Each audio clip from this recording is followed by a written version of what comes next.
بعد فأعوذ بالله من الشيطان الرجيم. بسم الله الرحمن الرحيم. قال الله تبارك وتعالى: فانكحوا ما طاب لكم من النساء مثنى وثلاث ورباع. وقال رسول الله صلى الله عليه وسلم: يا معشر الشباب، من استطاع منكم الباءة فليتزوج، ومن لم يستطع فعليه بالصوم فإنه له وجاء. وقال النبي صلى الله عليه وسلم: النكاح من سنتي. وقال عليه السلام: فمن رغب عن سنتي فليس مني، أو كما قال صلى الله عليه وسلم. عزیز طلباء کرام او زما عزتمندو مسلمانان ورونو، دا موږ او تاسو چې نن دلته په دې مسجد کې راجمع شوي یو، نو زموږ د دې راجمع کېدو مقصد او د دې پس منظر هغه دا ده چې زموږ یو ورور عزیر احمد چې دا بچی دی د محترم شیرولي خان صاحب، د هغوی د نکاح د پروګرام په سلسله کې زموږ او ستاسو مجلس دا منعقد شوی دی. زما عزتمندو، کله چې یو د مسلمان په کورنۍ کې یو ماشوم پیدا شي، نو د دې ماشوم په مور او پلار باندې څه حقوق وي. څنګه چې د مور او پلار په خپل اولاد باندې څه حقوق دي، نو دغسې زما عزتمندو د اولاد هم په مور او پلار باندې څه حقوق دي. یو حق د ماشوم دا دی چې کله دی پیدا شي، نو مور او پلار ته پکار دي چې دغه ښه مبارک او اسلامي نامه په ده باندې کېږي. بیا دغسې د دې ماشوم پرورش کول او د ده تربیت کول، د ده د ضروریاتو خیال ساتل، دا پر مور او پلار باندې د دې ماشوم حق دی. نو دغسې زما عزتمندو چې کله یو ماشوم بالغ شي، نو د ده په مور او پلار باندې دا حق جوړېږي چې اوس د ده د نکاح بندوبست وکړي، په ښه ځای کې د ده رشته تلاش کړي او د ده د نکاح دا کار دا سرانجام کړي. نو نن دا د نبي علیه السلام مبارک سنت دی. نبي علیه السلام فرمایي: النکاح من سنتي، نکاح دا زما سنت دی. او نبی علیہ السلام فرمایي چې فمن رغب عن سنتي فليس مني، چا چې زما د سنتو نه اعراض وکړو نو دی زموږ نه دی. نو زما عزتمندو، د دغې د نکاح د پروګرام په سلسله کې زموږ او ستاسو دا محفل دا منعقد شوی دی. د هر محفل د صدارت لپاره د یو صدر ضرورت وي. د دې محفل د صدارت لپاره زه د دې مدرسې او جامعې محترم جناب ظاهر محمد صاحب نوم پېښ کوم. انشاءالله ستاسو په ما سره دې اتفاق وکړي.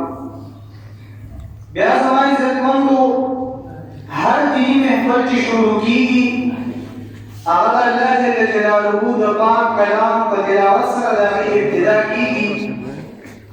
نو د دې محفل د ابتدا لپاره د تلاوت کلام پاک لپاره زه نوم پېښ کوم.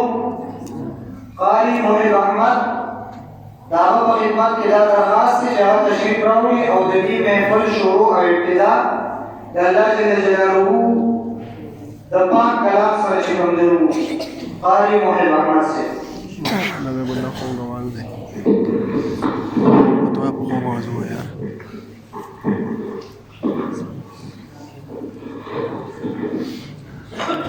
باچا دا وای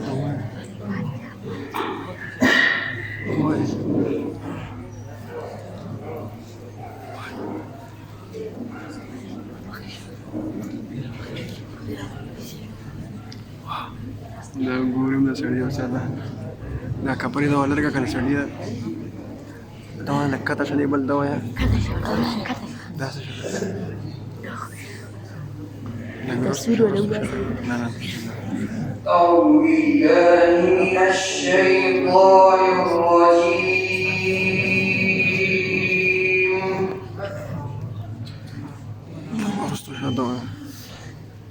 بسم الله الرحمن الرحيم سبحان الله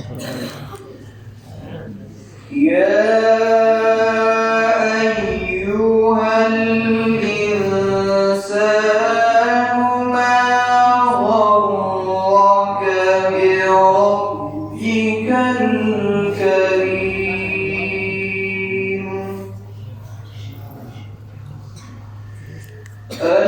الذي خلقك فسواك فعدلك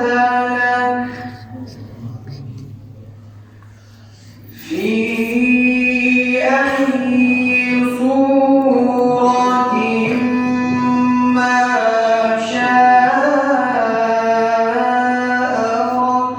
ركبك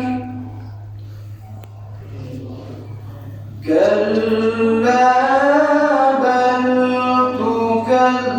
تكذبون بالدين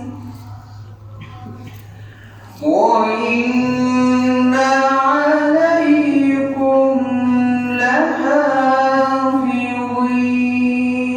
لحافظين بسم الله الرحمن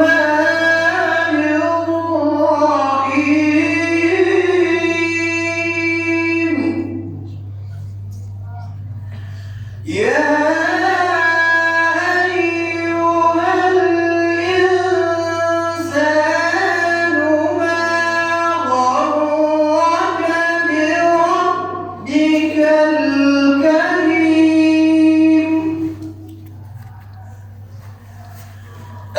الذي خلقك فسواك فعدلك في أي صورة ما شاء ركبك كلا بل تكذبون بالدين وإن عليكم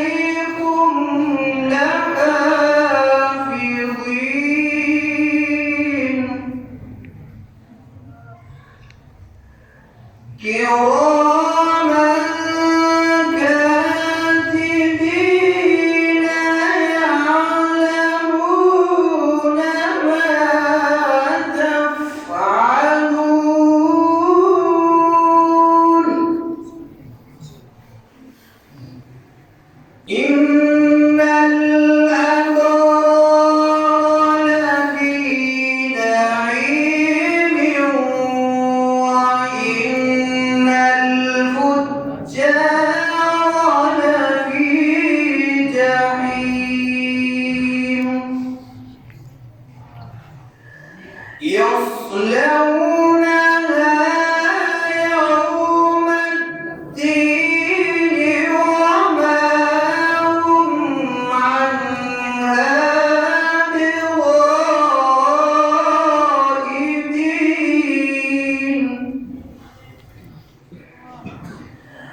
وما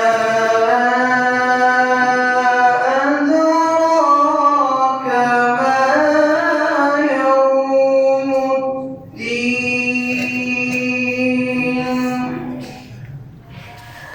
وما أدراك ما يوم الدين ثم ما أدراك ما يوم الدين يوم لا تملك نفس لنفس شيئا والأمر يومئذ لله صدق الله العظيم सुभान अल्लाह।